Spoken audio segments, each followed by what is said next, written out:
Hey, welcome back to Electros Classroom series. I am Daniyal Qureshi, back after months. So what was I doing in that period? I will not tell you right now, but I'll reveal it sooner. So let's get back to our topic fast. Okay, just to recap, in the last lecture we saw the impedance matching and maximum power transfer theorem.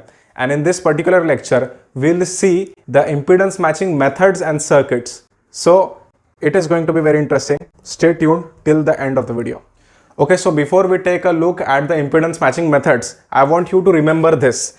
Now, you must understand that impedance is actually a combined quantity. It actually consists of real and imaginary part, okay, where real part, is contributed by the resistive components like resistors, okay, or internal resistance of wires or components, and the imaginary, which is by the reactive components. Now, reactive components are nothing but which can store energy like capacitors and inductors, okay. So they provide the imaginary part. So we need to understand that an impedance matching network must match both of these quantities, okay, both of these components, I would say, of the impedance, okay. It actually means that the real part of the source must be equal to the real part of the load, okay. The load can be anything. Here we are taking it as a complex quantity, and that's why we are mentioning it as ZL and not a purely resistive like RL, okay. It is not purely resistive, it is actually a complex quantity. So it can be anything, it can be purely resistive, and in that case the reactive component or the imaginary component will be zero, okay, if it is purely resistive. And if it contains any capacitor or inductor in it, then it will definitely contain an imaginary term as well, okay. So it is a complex quantity, do remember. So same as the real component of the load should be equal to the real component of the source. In the same way, the imaginary component of the load must be equal to the imaginary component of the source in order to get a perfectly matched scenario. Now, if you don't know about impedance matching and its significance, you can simply check out my earlier videos whose link is given down in the description as well as on the above cards. Now, in a very extremely simple manner, let's see how the impedance matching network actually works. It is very simple. Let's consider that we are matching an impedance and load impedance to our source impedance, okay. And let's assume that this load impedance is of smaller value as compared to this, okay. So this is bigger, this source impedance is bigger.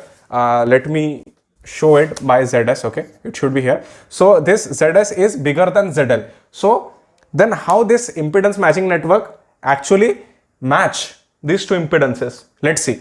If the source impedance is greater, okay, so we obviously know that Z equal to V by I, okay, correct, because V equal to IR and Z is nothing but the impedance, okay, so V equal to I into Z, correct. So if Z is higher, then we can conclude that the voltage must be higher on this rail, okay, and current will be lower, okay, definitely, as compared to that of voltage. So V1 will be higher, okay, the terminal on this, the voltage on this bus will be higher as compared to that, okay, and if this is higher and the current will be lower, okay. Now this impedance matching network is nothing but, it also follows the rule of conservation of energy, okay. So input power equal to output power, that must be when it is perfectly matched. You just think for a second that if you want that same power delivered to the load, okay, even if our load impedance is different, its value is different, then how can we deliver the same amount of power, okay, from the source to the load with a different value of ZL? It is very simple. Here the impedance matching network actually changes the voltage and current profile. How? Here the voltage was higher, okay, and current was lower. Here what it will do, it will actually reduce the voltage and increase the current, okay. Here you can see V1 I1 equal to V2 I2. If your voltage is higher, okay, your current is lower, and you want this same amount of power to be delivered to the output, so your voltage should be lower and your current will be increased, so that you get the same amount of power at that side. Except now in this condition, if you will take a ratio of V2 to I2, that equals ZL, okay, the value of ZL. So you'll see that your voltage is less, okay, correct, your voltage is less and your current is higher, then you will get load impedance value lower, correct, because your numerator is less, okay, is smaller as compared to your denominator. So this is exactly how it works. It is nothing but just changing of the proportion of voltage to current, correct? So impedance matching network is a black box which actually plays with these two quantities, okay, voltage and current, and simply you can see that we can match two different impedances. So what are the various impedance matching methods? Here are some. First, using resistive network. We can use it for both DC as well as AC. Second, using transformer. We can use it on both AC and pulsating DC. Now AC is specifically lower frequency AC, like mains AC, the power outlet AC, as well as lower frequency audio signals. Now pulsating DC is actually we can also refer it to as a changing DC, okay, without crossing zero, okay. So it is referred to as pulsating DC. And third is using filters, and filters we use them for high frequency AC, like from kilohertz to megahertz. And fourth, using stub. In this video, we'll only discuss these three methods and will not cover the stub matching method because this is more complex and it will require more time for you to understand. Okay, so now see our first method, which is also the simplest method of impedance matching, is using the resistive networks. We connect resistors in various different configurations. For example, here we have connected these two resistors, R1 here and R2. Which is parallel to the load, okay. This is quite self-explanatory. If you see, here is the source and there is the load, okay, load resistance. What the source sees, okay, the source actually sees that these two resistances are connected in series, okay, so R1 plus R2. So the effective resistance across these terminals which the source sees is nothing but R1 plus R2. Whereas here at the load side, you can see that the resistance or impedance that it sees at these two terminals is nothing but the value of R2 itself, okay, because it is directly connected to the load, okay, in parallel. That's why we get these two different resistances which are connected and transferring the same power from the source to load. So from this particular circuit, you can see that our RL is smaller than RS, okay. So we can connect a smaller load resistance even if our source resistance is higher. So we can match the impedance of these two, sides and transfer maximum power to the load. And this network is also known as LPAD or attenuator, because it is essentially a voltage divider. If you see correctly, this is our original applied voltage and it is dividing the voltage into two, okay, into two parts. It can be different. It can be same if these two resistances are same, or it can be different if their values are different, okay. So it is dividing the voltage and you are getting this voltage from this terminal. So it is nothing but a kind of attenuator. This circuit is not efficient because you have these two resistances and they will dissipate power constantly in the form of heat. So we don't want such kind of dissipation for high power circuits. For low power circuits, it is fine enough because the current flowing through the circuits will be not significant, but for high power circuits, this is not advisable at all. Now our second method utilizes transformer, which is also one of the most common methods for impedance matching, especially in audio electronics. So here you can see that we have a transformer having a turns ratio 2:1. It simply means that the primary winding of the transformer contains double the number of turns as compared to that of its secondary, okay. So here you can see that we have made some assumptions just for calculation and for demonstration purpose. Here our source impedance is 300 ohms and we also know that we are applying 6 volts to the primary, and at the load we have connected 75 ohms load, okay, and we don't know its current and voltage, but we know its turns ratio as well as this primary voltage and our source impedance. Okay, so now let's see how the impedances match in transformer. So first of all, what we can do is first we'll calculate the value of secondary voltage, okay, secondary winding voltage. And how we'll calculate? From this equation. Now this is a very basic equation of transformer, okay, which is like the primary voltage to the secondary voltage ratio is equal to the turns ratio of the transformer, which is nothing but N. N here is actually 2 because it is primary by secondary. So it is 2/1. So N is nothing but 2, okay. So we replace N by 2 and simply using this equation, okay, by putting the values V1/2, definitely we get 6/2 and that is 3 volts, okay. And this is very much logical. If you see here, okay, greater number of turns here and lesser number of turns here. So logically you can think that this winding will be higher voltage as compared to this, okay, because I always remember things like this. Higher number of turns means higher voltage, okay? Or the length of the conductor, if it is, large, then a larger voltage will be dropped across it, okay? And if the winding is small, then a smaller voltage, okay? So definitely this transformer is nothing but a step down transformer, okay? Because here is higher voltage and it is converted to a lower voltage.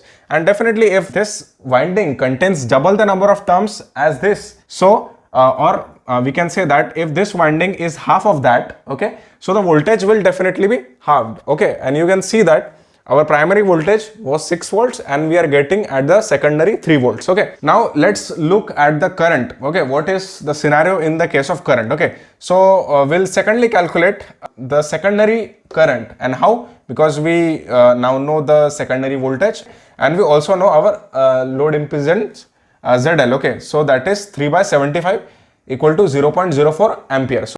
Now using this we can easily calculate our primary current, okay, using that equation, okay, I2 by I1 equal to N. Now we know N, we also know I2 from this, so our I2 is 0.04 by 2, so our primary current comes to be 0.02 ampere. Now we have values for all the variables, okay, almost current, voltage, everything, okay. Now let's see how the power picture is, okay. So here we can easily calculate using the most basic equation V into I, okay. So the power which is consumed by the primary, okay, which is consumed by the primary is nothing but V1 into I1, okay. So it will be 6 volts into 0.02 amperes that we calculated, and it comes to be around 0.12 watts, okay. And in the case of secondary, same, P2 equal to V2 into I2, that is 3 into 0.04, that is again equal to 0.12 watts, okay.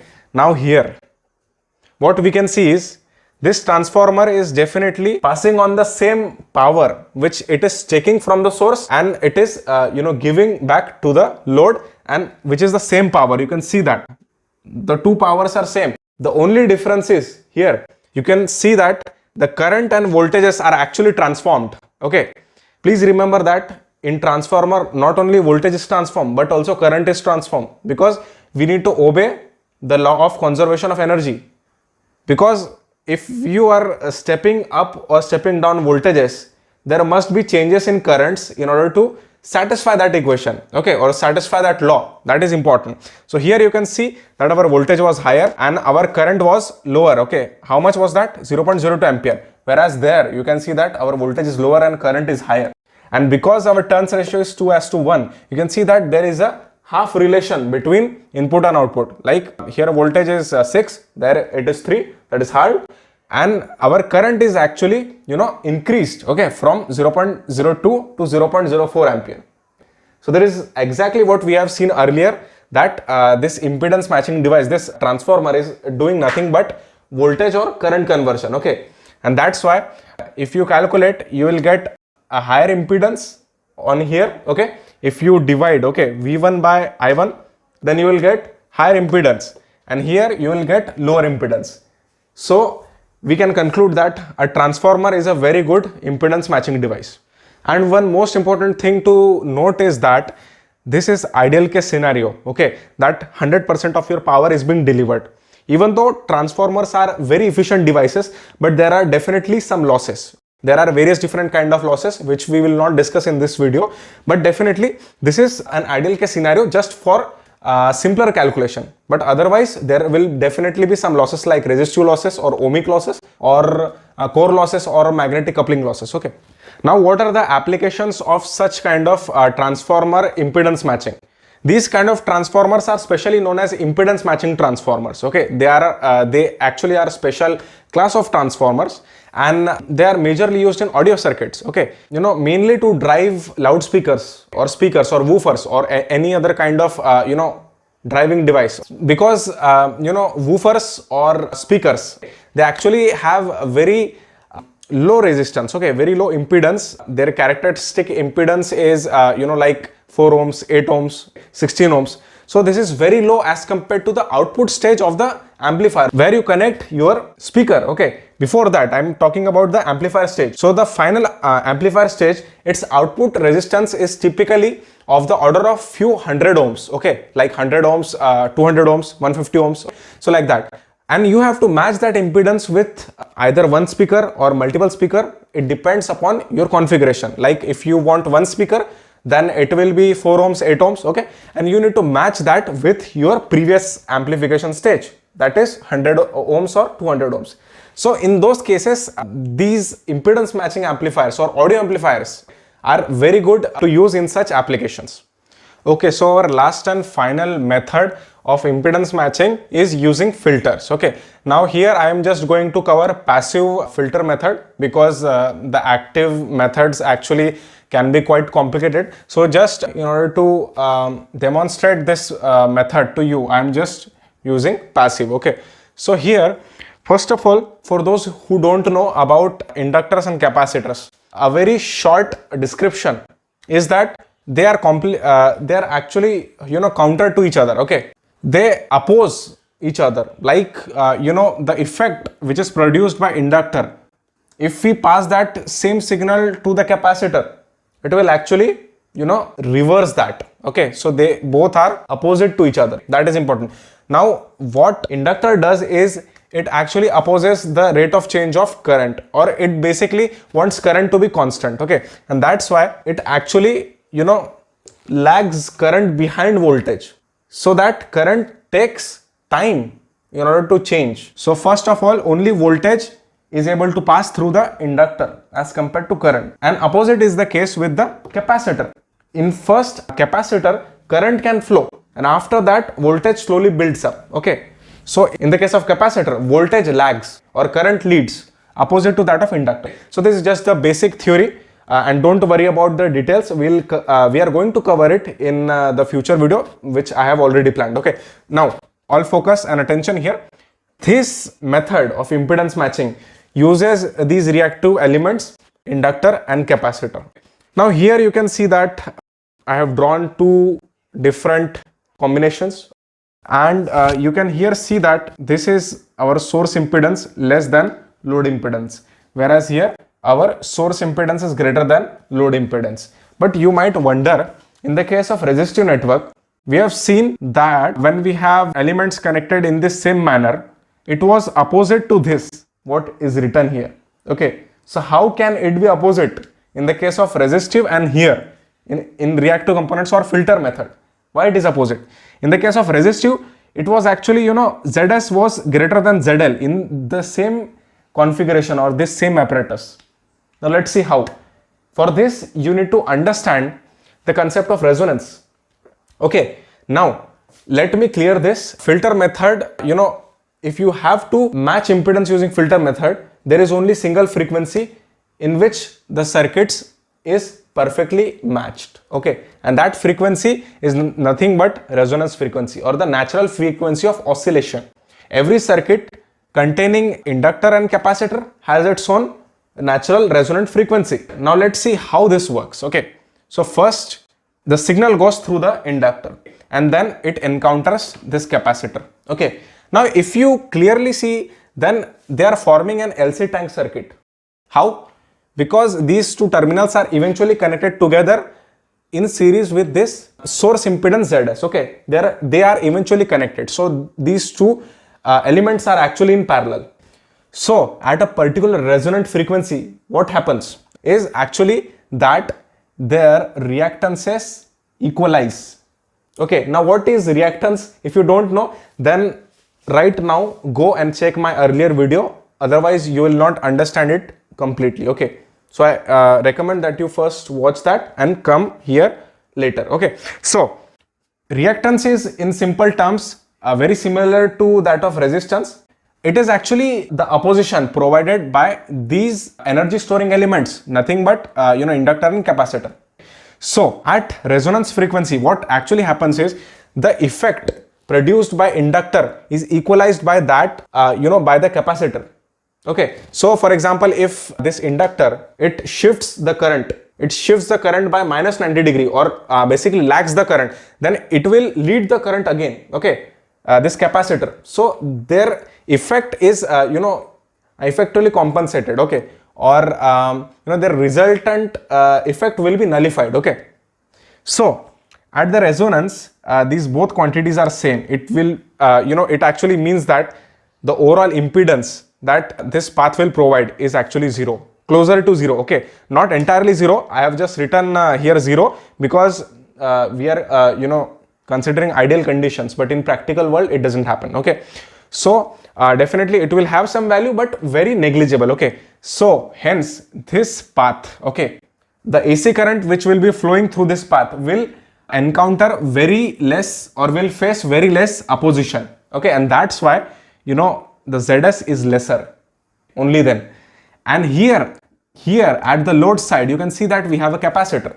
Now even at resonance it will have some reactance. Now in this path you don't have any other element, any other reactive element, so there is no way by which we can compensate this, okay, its effect.